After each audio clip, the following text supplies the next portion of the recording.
Dancing school teachers are tyrants. You may not want to believe that, but I assure you it's true.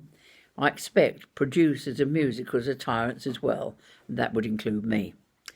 I learned the truth about dancing school teachers at a very early age.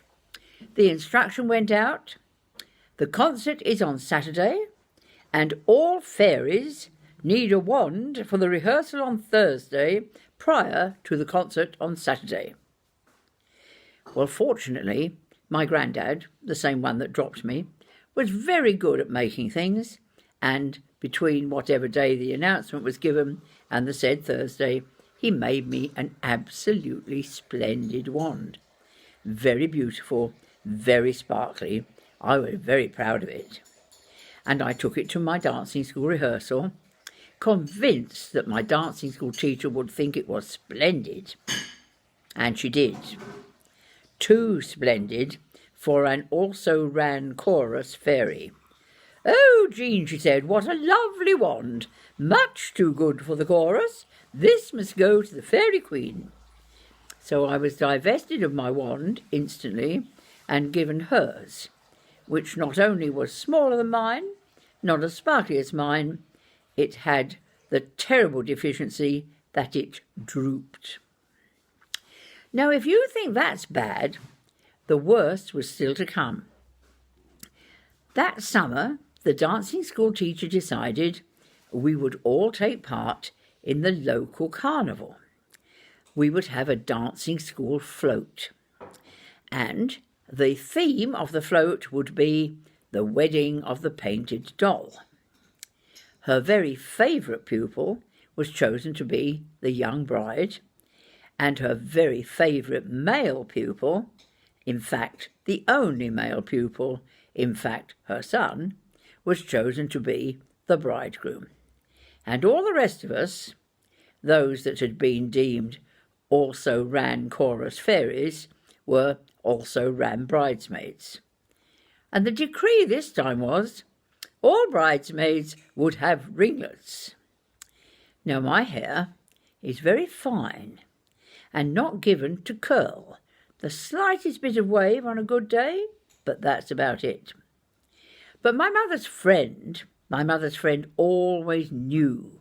It didn't matter what the problem was, she always knew. You've got probably a friend like that. Nearly all of us have. She said to my mother, "The solution is simple. You must put her hair in rags." Now, if you've never had rags, you will not realise that these are a secret implement of female child torture. The hair is wound in little bits of cloth so that the head is covered what appears to be little knots, and then adults tell you big fibs and say, "Don't worry, when you go to bed you won't feel a thing." That's not true. They hurt. They're not very nice at all. But I duly endured a night of my hair being in rags. And the next morning, the rags were solemnly removed to reveal the ringlets. At least that was the plan. What actually happened was that my hair was as straight as it had ever been, and the floor was covered in beautiful ringlety bits of rag. Why?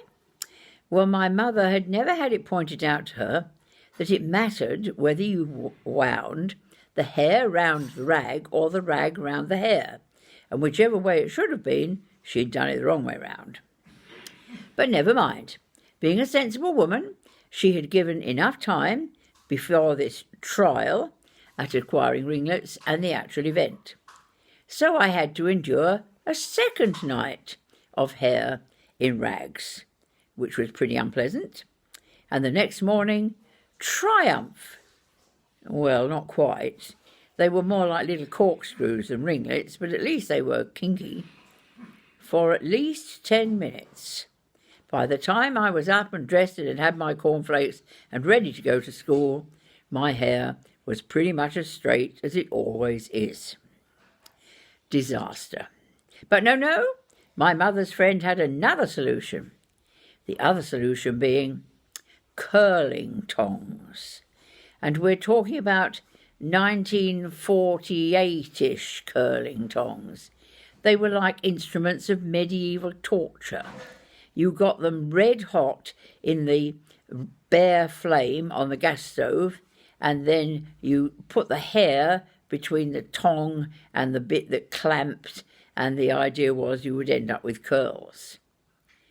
My mother said, in my defence, "I can't use something like that on Jean's hair. It's much too fine. It'll burn."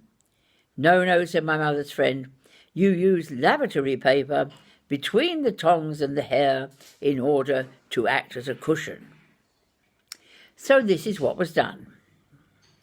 Unfortunately, the lavatory paper of choice, and heaven knows whose choice, in our household, was that stuff that's only any use if you're given tracing homework from school. Yes, you've guessed it. I think you can still buy it today. So the next day, when this awful experience occurred, the kitchen floor was covered with little bits of smelly loo roll and little bits of singed hair. The pong was alarming, and I looked like a scarecrow. My grandfather came to the rescue. My grandfather took me to his hairdresser, a barber. Quite a with-it barber, because he offered a choice. You could have parting on the left, or parting on the right, or, if you were really trendy, parting down the middle. I came home with hair that was at least tidy. My dancing school teacher, when she saw it, was appalled. But she did have the grace to admit that an effort had been made to comply with her instruction of ringlets. And she said, "Well, I suppose on the day you'll have to wear a floral garland and we'll put up with it." What she didn't know was that every disaster has a silver lining, and my silver lining was going to be brought about by the disaster of the fairy hairdressing, and that will be my next story. Bye-bye.